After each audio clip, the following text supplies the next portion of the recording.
Psalm 49, and when we introduce a new psalm, basically we do kind of a flyby, get the high view and the big picture of where we're going. What is this psalm? And then we read it together, and then we kind of let our minds just marinate in it, meditate on it, and we'll pick it up again on Monday. So today we are reading a psalm that the author is unknown. It's to the chief musician, a psalm for the sons of Korah. And this is a very interesting psalm because it is not so much worship as it is instruction.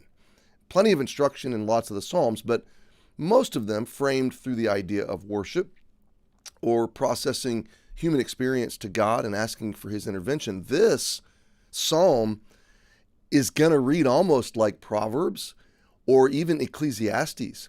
It's going to teach us about the futility, especially the futility of worldly wealth and the futility of envy and discontentment. It's going to warn us not to get caught up in the trap of the world's most common and favorite idol of all, and that is the idol of materialism, the idol of money. Jesus said you cannot serve God and money. And so often, envy, we look at the world, they seem to be doing well, money seems to be the answer. Now, don't get me wrong, I'm not saying we should not use money well. God doesn't denigrate money intrinsically. He created it. I mean, he created economies and he provides for our needs, and he allows us to enjoy. He gives us all things richly to enjoy. So we don't want to demonize intrinsically material things because God created material things. But the trap here is that we get caught in the trap of idolizing or chasing after. It's the prioritization of these things.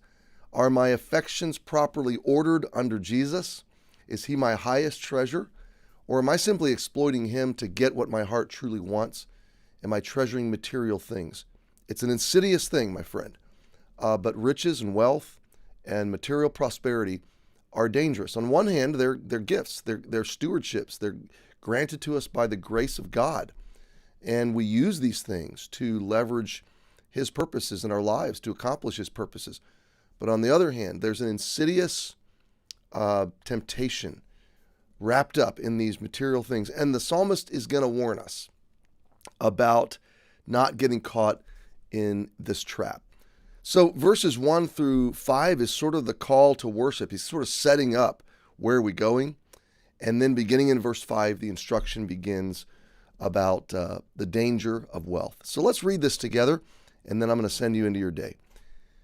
Hear this, all ye people, give ear, all ye inhabitants of the world, both low and high, rich and poor together.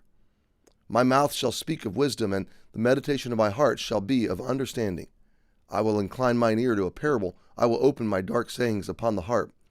Wherefore should I fear in the days of evil, when the iniquity of my heels shall compass me about?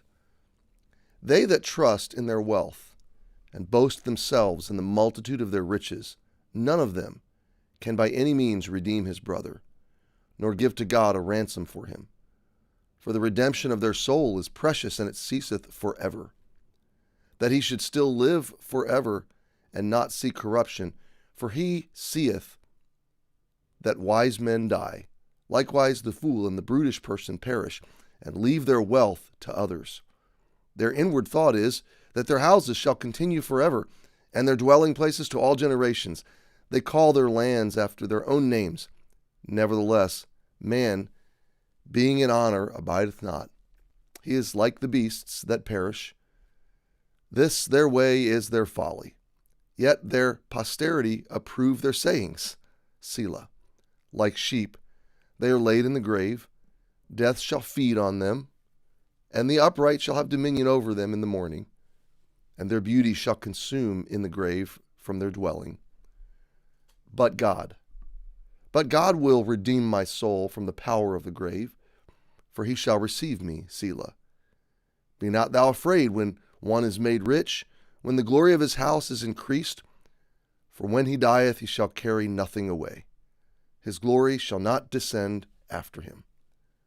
Though, while he lived, he blessed his soul, and men will praise thee when thou doest well to thyself. He shall go to the generation of his fathers. They shall never see light. Man that is in honor and understandeth not is like the beasts that perish. Wow, there's a lot here.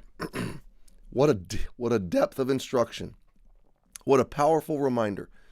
I'm very much looking forward to our journey next week as we begin to unfold, begin to meditate line by line, precept upon precept on these verses that warn us about the insidious corruption, potential corruption of wealth, and how to feel. Really, this psalm instructs us how to feel about money and material things, and especially those that seem to have it all, and those that seem to be doing very well without God.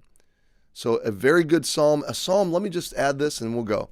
This is a psalm you should pass along. I mean, you should do that with all of them, right? But I mean in particular, this is a psalm that we need to teach our kids. Our kids need to understand the priority structure, the value structure, who is God, what is money, and how does it all work together? And what do they do with the American idols, the idols of the world? Not just money, but personalities and power and prominent people. What do they do with those things? We need to understand that. They need to understand that. So as we go through this, I want to encourage you to kind of archive it in a way and be deliberate about how you're going to pass this psalm forward. For now, have a great weekend. Thanks for joining me. Happy Friday. Join us on Sunday, 9 o'clock, 10:30 on the live stream in Emmanuel or in person, and I'll see you again on Monday.